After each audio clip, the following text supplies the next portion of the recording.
Elon Musk has been very busy recently. I don't mean with like his corporations or whatever. He seems to go weeks at a time forgetting that he even runs them. No, I'm talking about the drugs. That's his true passion in life.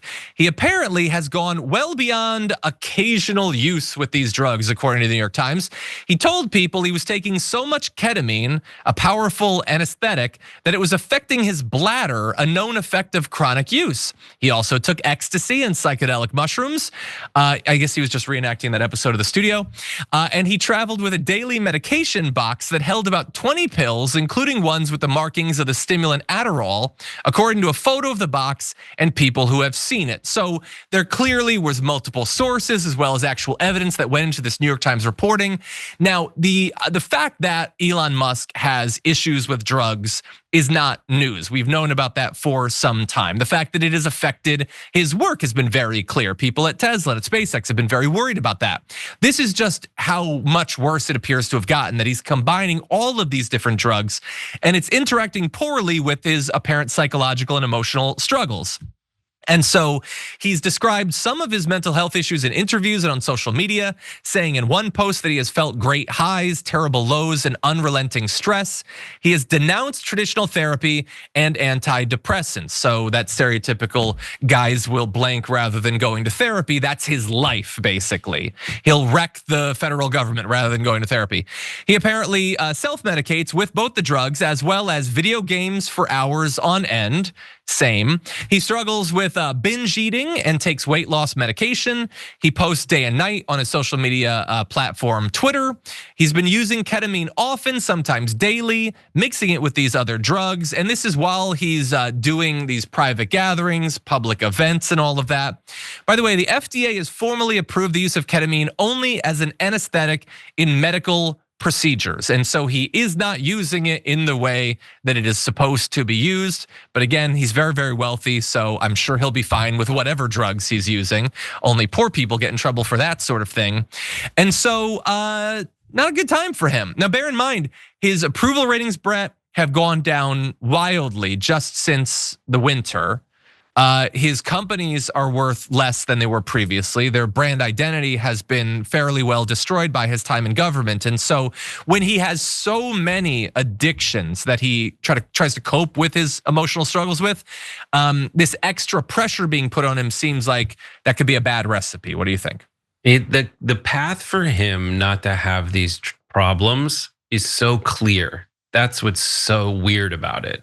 Like, be an eccentric, successful, genius inventor, as people thought you were, up until you started getting wildly political about it. And it's crazy because everybody on his own side said, stop making everything so political. And then he dove in because he just wants people to like him.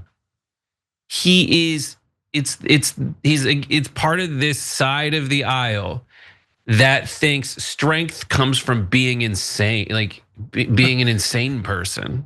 Yeah. Like you probably would do better from therapy to figure out how to actually be happy.